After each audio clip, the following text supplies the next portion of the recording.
Mukama waffe yeebazibwe nnyo basibo ne bannyabo.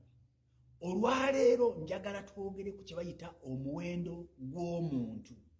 Bwe tusoma mu kitabo kya Makko essula ey'okutaano okuva ku lunyiriri olusooka okukka wansi, tulabawo omusajja Bayibuli gweyogerako eyali yalema.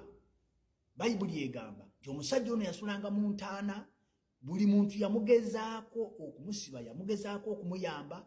Bayibuli egamba nti ne bamusibanga ku njegere n'azikutula, ne bamuteekanga mu masamba n'agamenya. Ebyawandiikibwa bigamba bwe yasisinkana Mukama waffe Yesu, Bayibuli egamba nti omusajja ono n'akaba n'eddoboozi ddene ng'emizimu gigamba totugoba, totugoba. Yesu n'agibuuza nti mwe baani? Bayibuli egamba nti emizimu ne gimugamba nti yeffe Legion, kubanga tuli bangi. Ebyawandiikibwa bigamba nti ku ttale awo waaliwo abasumba nga balunda embizzi. Embizzi z'edda baazirundanga nga nte, naye ebyawandiikibwa bigamba nti Yesu n'alyoka agamba emizimu ne giva mu musajja ne giyingira embizzi 2,000, embizzi zonna ne zifa. Bassebo ne bannyabo, kino kitulaga nti Mukama waffe teyatunuulira mbizzi 2,000, teyalaba muwendo gwazo gwazirimu. Omuntu wa bbeeyi okusinga buli kintu kyonna, omuntu wa bbeeyi okusinga byonna bye tulowooza. Newankubadde ng'omusajja ono yali anyoomebwa, newankubadde ng'omusajja ono ensi yali yamuvaako, naye kubanga Yesu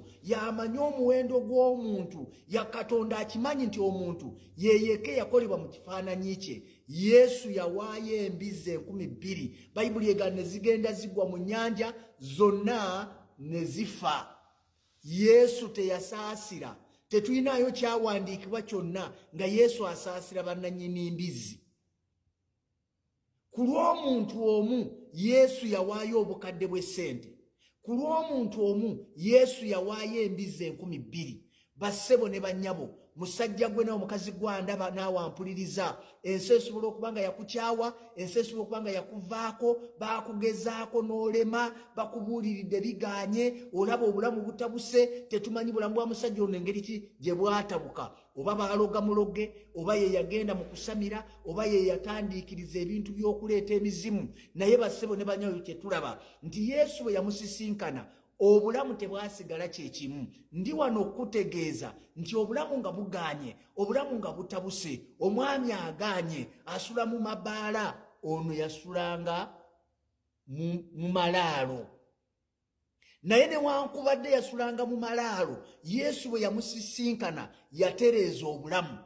Ebyo by'olaba ng'ebigaanye, oyo gw'olaba ng'eyalema, gw'obuuliridde nga takyasoboka, yeetaaga Yesu.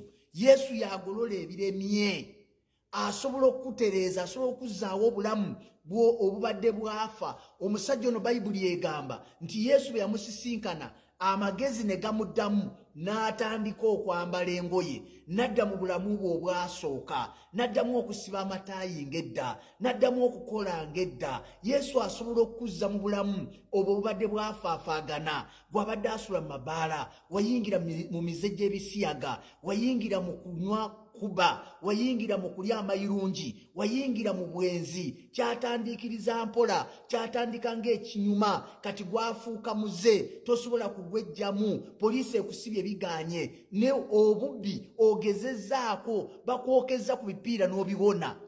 Ekyo ky'olaba nga tekikyasoboka, ndi wano okutegeeza nti Yesu asobola okukutaasa n'akuwa obulamu obulungi. Mukama akumpeera omukisa ng'okkiriza Kristo Yesu okubeera omulokozi w'obulamu.